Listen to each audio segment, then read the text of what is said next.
Em nome do Pai, do Filho e do Espírito Santo. Vinde, Espírito Santo, enchei os corações dos vossos fiéis e acendereis o fogo do vosso amor. Enviai, Senhor, o vosso Espírito e tudo será criado e renovareis a face da terra. Oremos.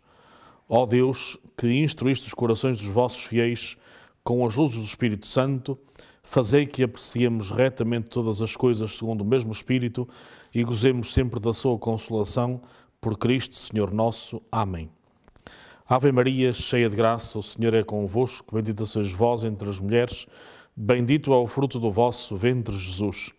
Santa Maria, Mãe de Deus, rogai por nós, pecadores, agora e na hora da nossa morte. Amém.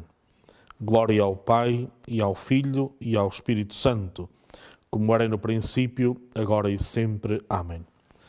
Em nome do Pai, do Filho e do Espírito Santo. Uma saudação amiga para todos os irmãos e irmãs que nos acompanham pela Canção Nova para a nossa hora deste programa A Luz da Fé, feito por mim, Padre José António Arantes de Andrade, da Arquidiocese de Braga, e que convosco vou fazendo uma leitura do Catecismo da Igreja Católica a partir da versão Yucat.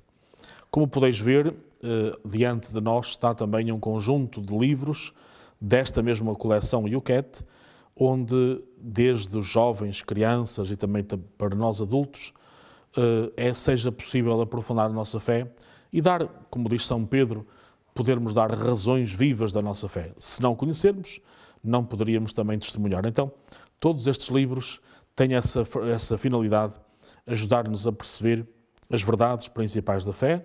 Esta fé é aplicada à própria vida, por exemplo, neste livro Doutrina Social da Igreja, que é naturalmente a forma de agir da própria Igreja, mas também é importante, não se trata apenas de sabermos teorias, mas sabermos as verdades que depois devem ser aplicadas no dia-a-dia da nossa vida.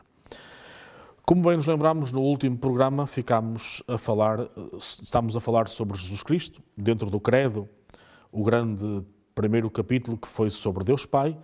Este segundo capítulo é sobre Jesus Cristo, desde a sua encarnação até à sua ascensão, passando naturalmente depois pela fundação da Igreja, para depois entrarmos no grande terceiro capítulo, que é o Espírito Santo.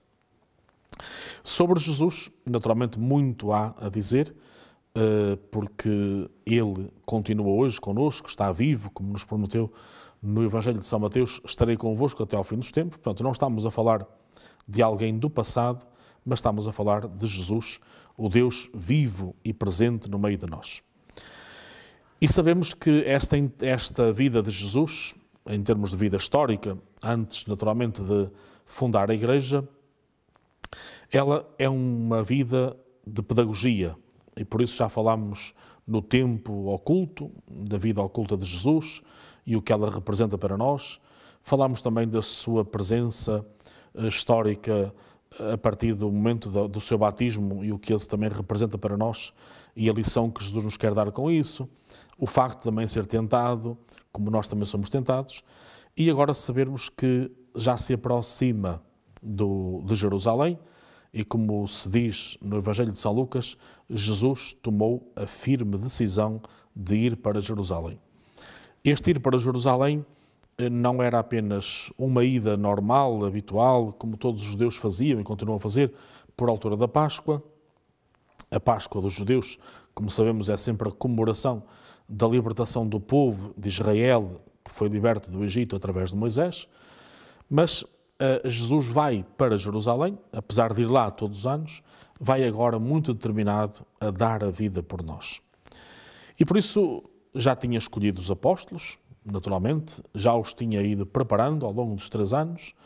Já vimos também num programa anterior o porquê dos 12 apóstolos para, naturalmente, fazer o paralelismo com as 12 tribos de Israel. E são estes 12 homens que vão ser depois aquilo que chamamos as colunas da fé da Igreja, e quando nós dizemos que a nossa fé é apostólica, porque assenta na fé destes 12 homens.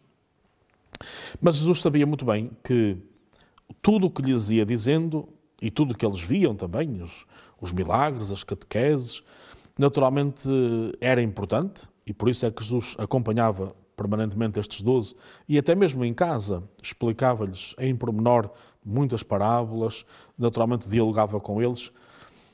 Sabia também que, apesar de tudo isto, a sua vida e a sua ida para Jerusalém ia ser um momento bem exigente, e diria mesmo dramático, porque Jesus ia sofrer horrivelmente a morte.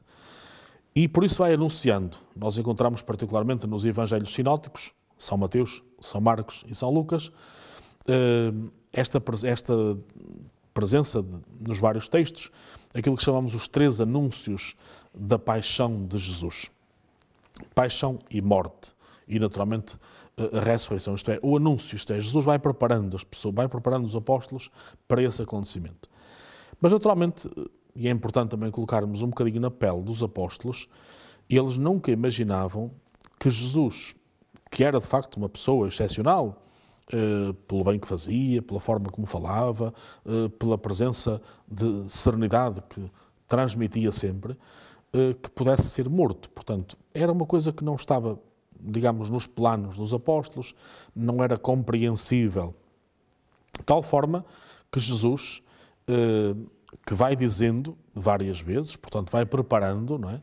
Vai como que dando espaço àqueles corações para que se preparem para esses momentos difíceis.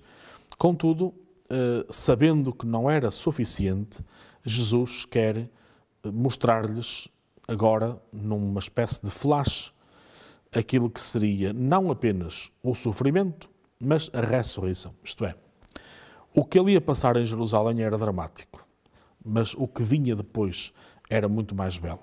A que chamamos a isso a transfiguração. Então Jesus, já muito próximo de chegar a Jerusalém, pegando apenas em 3 destes apóstolos, o Pedro, Tiago e João, e diz-nos o texto que subiu ao monte, portanto, há ali um afastar-se dos outros, não é? Para quê? Para 2 coisas muito importantes. Para que, digamos, a Sagrada Escritura, o Antigo Testamento, que nós hoje chamamos assim de Antigo Testamento, pudesse comprovar aquilo que Jesus tinha dito. Ou seja, todos os judeus, e maiormente os judeus naturalmente convictos, davam uma grande importância a Moisés, que era, no fundo, a personagem que mais marcou o povo de Israel, porque naturalmente trouxe os mandamentos e essa orientação básica do povo de Deus. E depois também o profeta Elias. Foi um profeta que ficou muito gravado no coração do povo de Deus, porque pela sua bondade, pela sua determinação, mas também pela forma como desapareceu. Então, todo o povo judeu tinha no seu coração este talento de reconhecer Moisés, de perceber o que Moisés tinha feito pelo povo de Deus, até as normas que tinha feito. Quantas vezes perguntam a Jesus, mas Moisés deixou-nos esta lei? Portanto, de facto, Moisés era muito, muito escutado, até porque a Sagrada Escritura, que estava escrita nesse momento, era o Antigo Testamento, e todos os judeus liam de forma muito assídua o chamado Pentateuco, os primeiros 5 livros da Bíblia, onde Moisés, de facto, é a figura principal.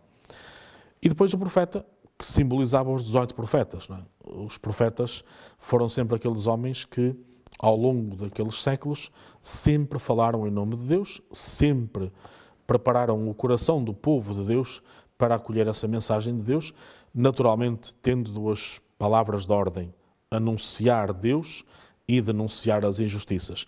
Esta continua a ser a missão dos profetas, não é?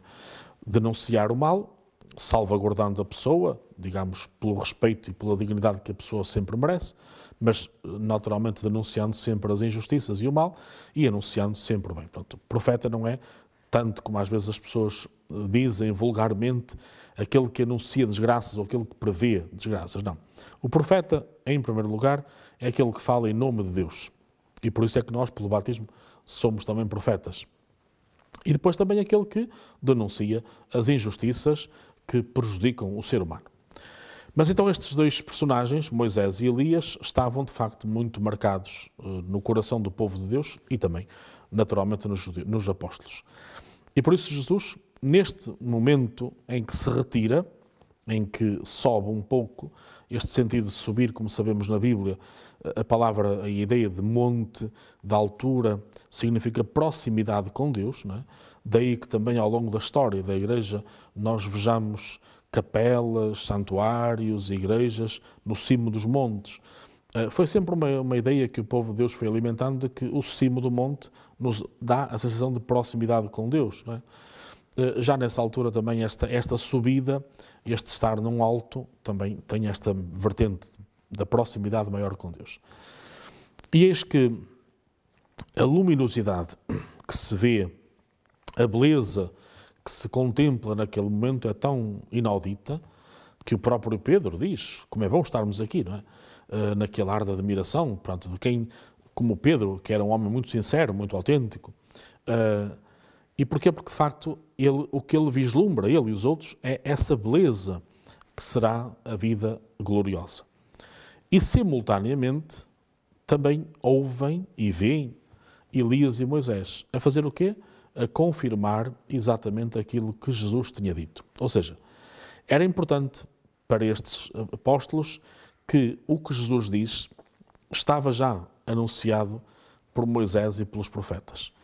Mas nem sempre, naturalmente, e também é importante percebermos isto, até para uma leitura atenta da Sagrada Escritura. O Novo Testamento ilumina-nos sempre o Antigo Testamento, ou seja, para podermos perceber bem o Antigo Testamento, precisamos de ler, de compreender, de meditar o Novo Testamento. Mas, naturalmente, que sem o Antigo Testamento também não podíamos compreender o Novo Testamento. Portanto, daí que a Bíblia é um todo, não é? Não pode haver... E às vezes, permitam-me também esta pequena explicação, é muito frequente por parte de alguns cristãos dizerem: eu gosto mais do Novo Testamento porque tem textos mais bonitos, mais suaves, fala mais do amor de Deus. E o Antigo Testamento não gosto tanto porque fala mais de guerras. Isto não é correto dizer, não é? E nós, os cristãos, nunca podemos dizer isto, porque a revelação de Deus é um todo, Antigo e Novo Testamento. O Novo Testamento ilumina o Antigo Testamento e o Antigo Testamento mostra claramente que as profecias foram concretizadas já no Novo Testamento. Por outro lado, dizer, da forma como eu disse, que o Novo Testamento é melhor porque apresenta mais o amor de Deus e o Antigo Testamento não é correto, porque isto implicava dizer uma heresia como esta, dizer que há dois deuses. Não. Deus é um só, Deus não muda, Deus é sempre amor, o mesmo Deus que se revela no Antigo Testamento é o mesmo Deus que se revela no Novo Testamento.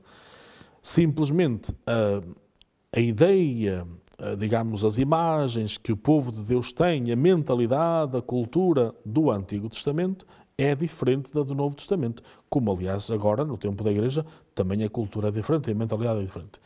Tal forma que uma coisa é a forma como as pessoas viam, como compreendiam, a perceptibilidade, outra coisa é a própria realidade. Portanto, Deus é sempre o mesmo, Deus não muda e tudo está ligado. Portanto, tudo que acontece no Antigo Testamento está a ser agora iluminado pelo Novo. Então, era bom que, uma vez que todos os judeus gostavam de fundamentar no Antigo Testamento as verdades de fé, então Jesus está a fazer isso. Está a dizer, através destes três apóstolos, Pedro, Tiago e João, que Jesus Cristo, o que ele disse é verdade. E até que já estava anunciado no Antigo Testamento.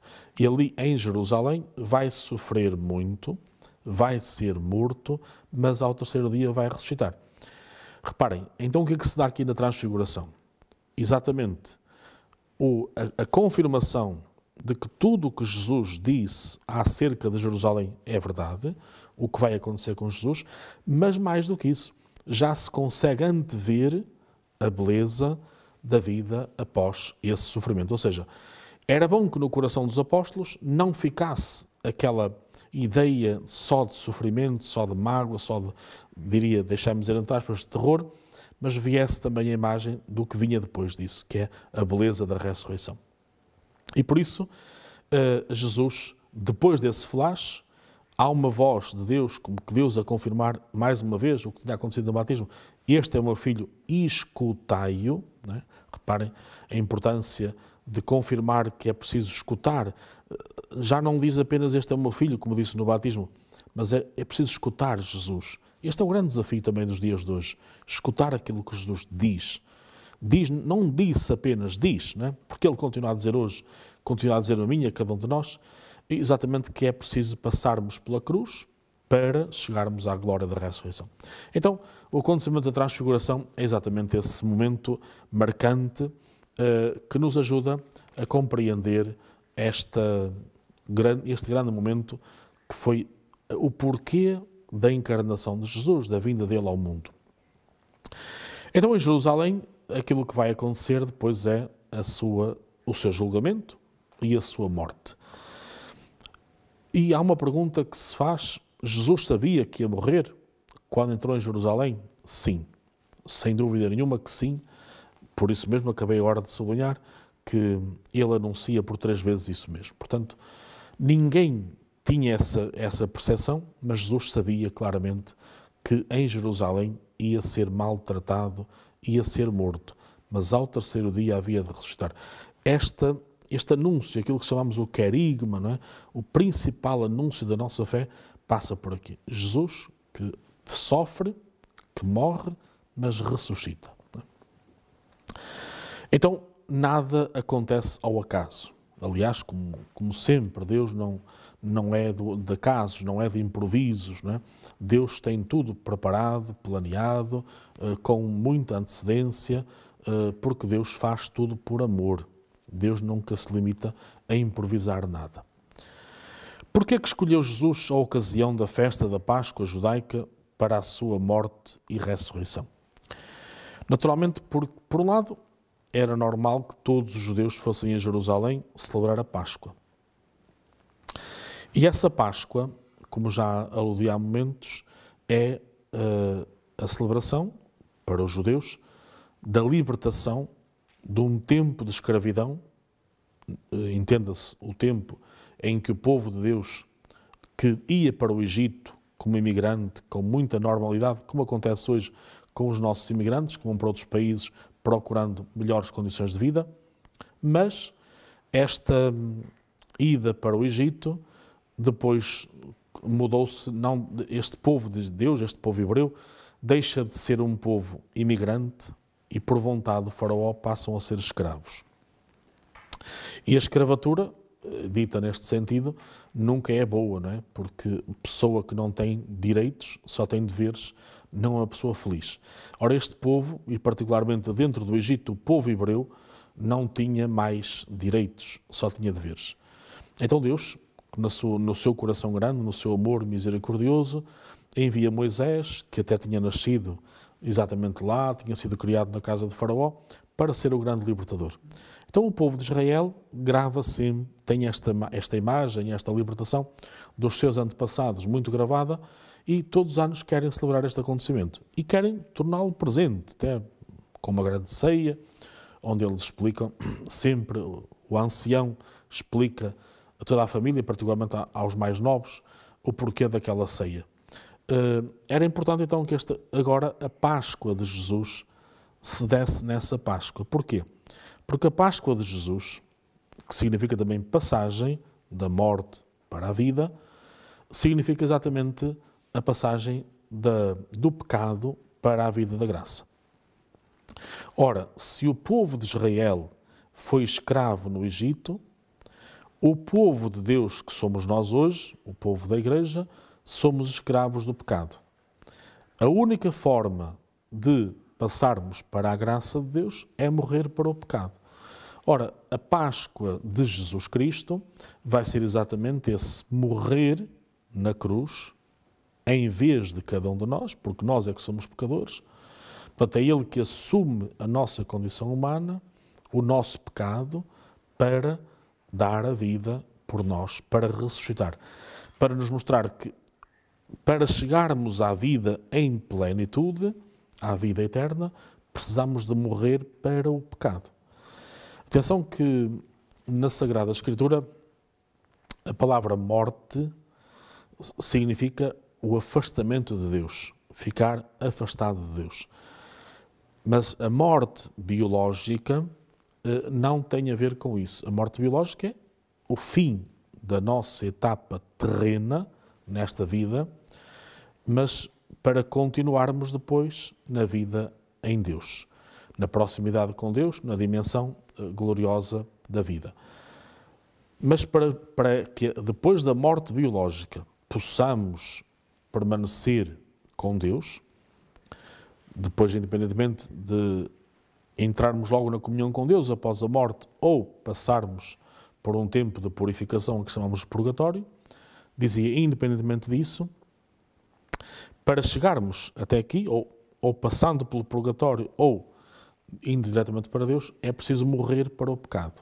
Portanto, o grande desafio que nos é deixado pela morte de Jesus Cristo é perceber claramente que o mais importante é todos os dias morrermos para o pecado, diminuirmos o pecado e os seus efeitos na nossa própria vida, para que depois a graça de Deus seja cada vez mais autêntica, mais verdadeira, e assim a santidade seja a meta que todos queremos alcançar. Mas podíamos, de facto, perceber claramente por que motivo é que Jesus é condenado à morte de cruz. Um homem de paz como Jesus recebe esta condenação. Todos nós sabemos que esta vida de Jesus é sempre um mistério, e, portanto, naturalmente também isto nos interroga, não é? Porque que, sendo Jesus o Deus bom, o Deus do amor, o Deus da misericórdia, tem de passar por este sofrimento atroz, que era de facto o maior sofrimento, não é?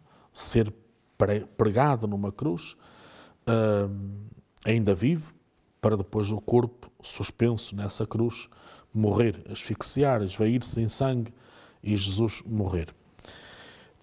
A grande resposta que nós podemos encontrar e que o catecismo nos ajuda a perceber é, de facto, que Jesus colocou os seus conterrâneos perante uma questão decisiva.